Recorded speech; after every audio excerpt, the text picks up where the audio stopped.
प्रभु का धन्यवाद करते हैं आज के सुंदर दिन के लिए।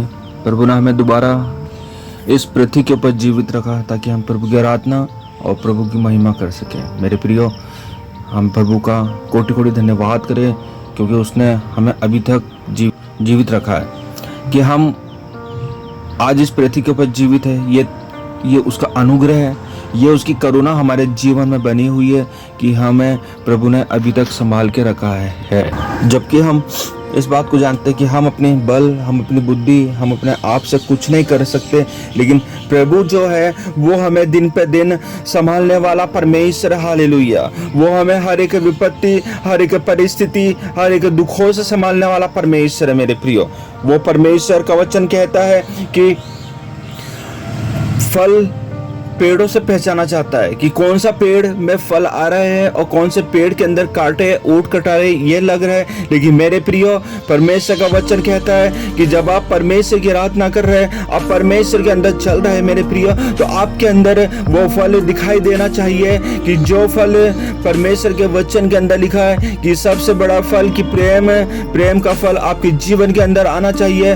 आपके जीवन के अंदर प्रेम होना चाहिए, आपके जीवन के अंदर ईर्ष्या नहीं होना चाहिए, आपके जीवन के अंदर क्रोध नहीं होना चाहिए, आपके जीवन के अंदर दुष्टता नहीं होनी चाहिए, आपके जीवन के अंदर लालच नहीं होना चाहिए, आपके जीवन के अंदर आदि हर एक उन बातों को जो परमेश्वर का वचन हमें मना करता है वो चीजें नहीं होनी चाहिए। लेकिन आपके अंदर प्रेम होना चाहिए ताकि परमेश्वर का स्वभाव हमारे जीवन के द्वारा प्रकट होने पाए। हालेलुया।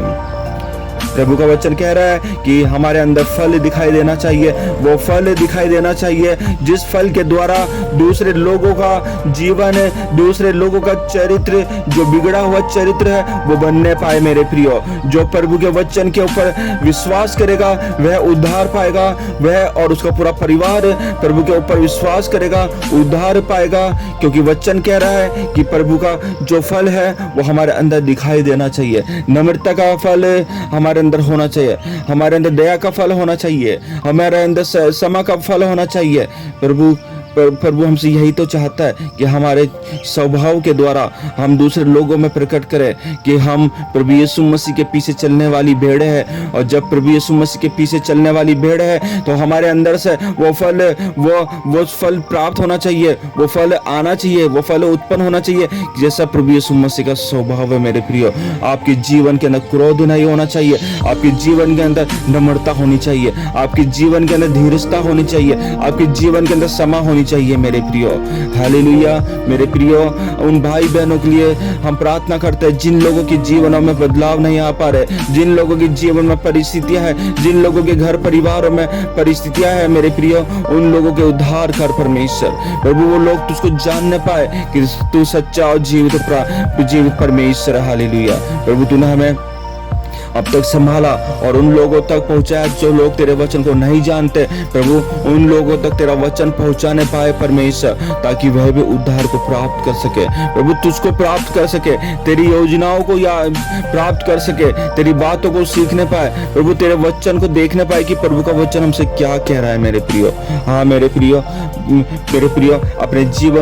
अपने जीवन में उन हर एक छोटी छोटी बातों को, उन छोटी छोटी लोमड़ियों को जो जीवन आपका बर्बाद कर रही है उनको निकालो, ताकि आपका चरित्र, आपका जीवन एक प्रभु की योजना के अनुसार बनने पाए। मेरे प्रियो, हम धन्यवाद करते हैं इस समय के लिए।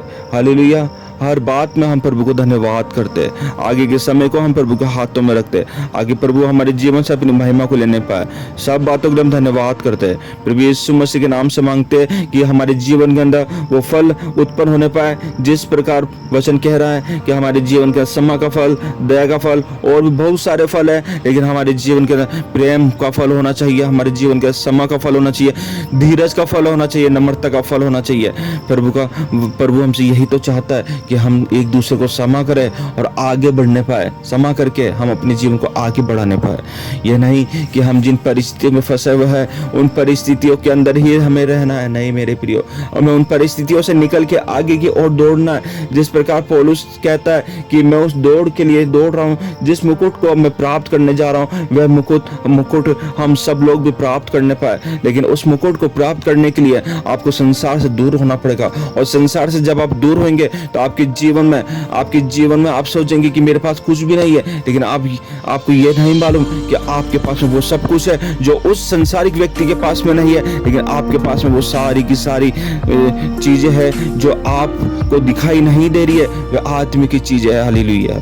मेरे प्रियो, हम परमेश्वर के वचन के द्वारा अपने जीवन को बिताने पाए ताकि हमारा जीवन अति अच्छा और अति महान, अति प्रभु यीशु मसीह की जैसे हमारा स्वभाव बनने पाए। मेरे प्रियो, क्षमा का जीवन, क्रोध हमारे जीवन में नहीं आना चाहिए। मेरे प्रियो, जिस प्रकार मैंने प्रभु एक भाई को तेरे वचन के बारे में बताया और प्रभु उस भाई ने तेरे वचन के ऊपर विश्वास किया, आज प्रभु उसके जीवन से वो हर एक बातें खत्म हुई है जो जिस परिस्थिति से वो निकल रहा था। मेरे परमेश्वर प्रभु जी, उसके जीवन में जिस तरीके से बदलाव आया उसके लिए हम तेरा धन्यवाद करते हैं पिता।